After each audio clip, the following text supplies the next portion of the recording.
সে আলম হাসানের বউয়ের সাথে কথা বলছে বা হ্যাঁ যদি একটা মেয়ের সাথে কথা বলে বড় যে 3 দিন পারিব এর বেশি পারতে পারবো না। আমার কাছে সে ধরা খাইবি।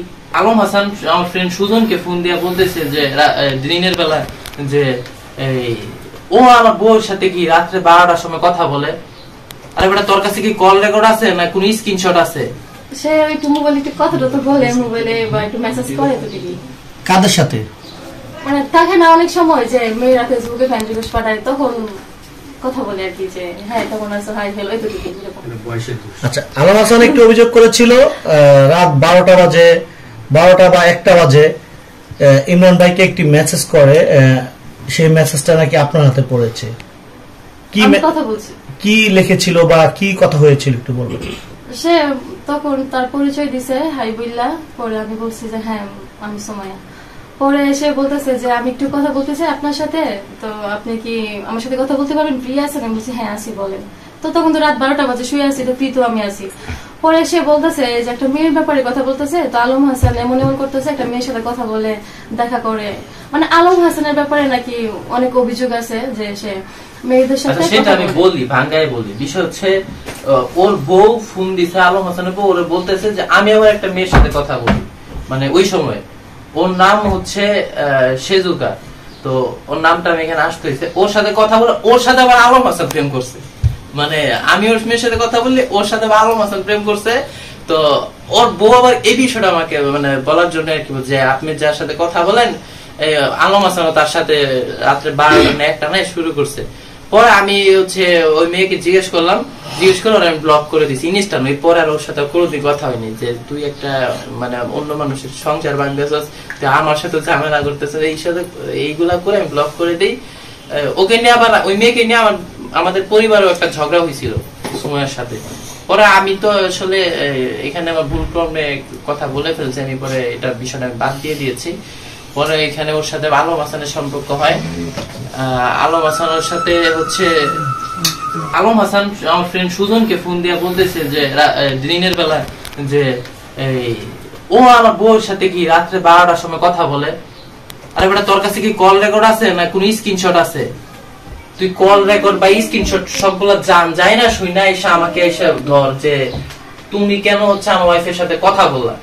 আমি চ্যালেঞ্জ দিয়ে বলতেছি একটা প্রমাণ দেখ, খালি মুখে হিসাবে বলে যাচ্ছে, পাবলিক গুলা কি বিশ্বাস করে কিনা জানি না, কিন্তু ও মুখে হিসাব বলে যাচ্ছে একটা প্রমাণ দেখ।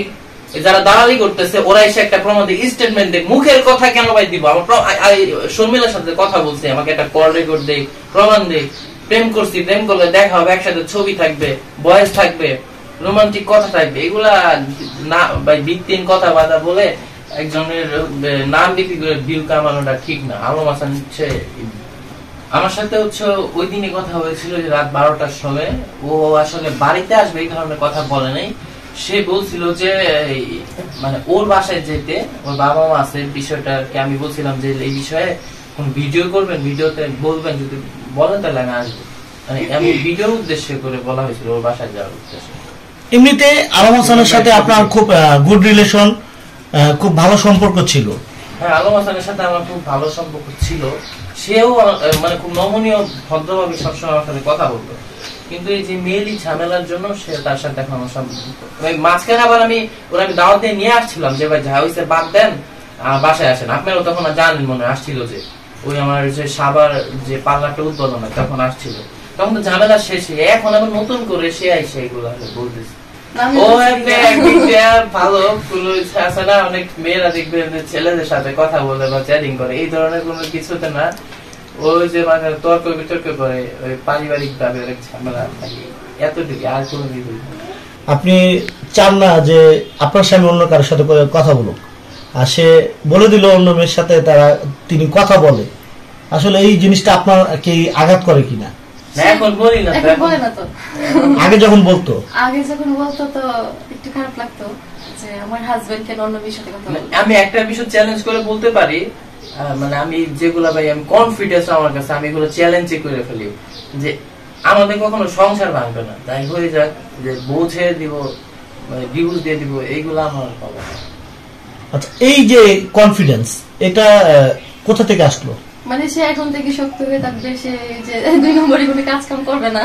2 নম্বরে কাজ করলেও বউ ছাড়বো না আর কি। যদি আমি সাইডে দিতে পারি, তুমি 2 নম্বরে কাজ করলে তো ওইটা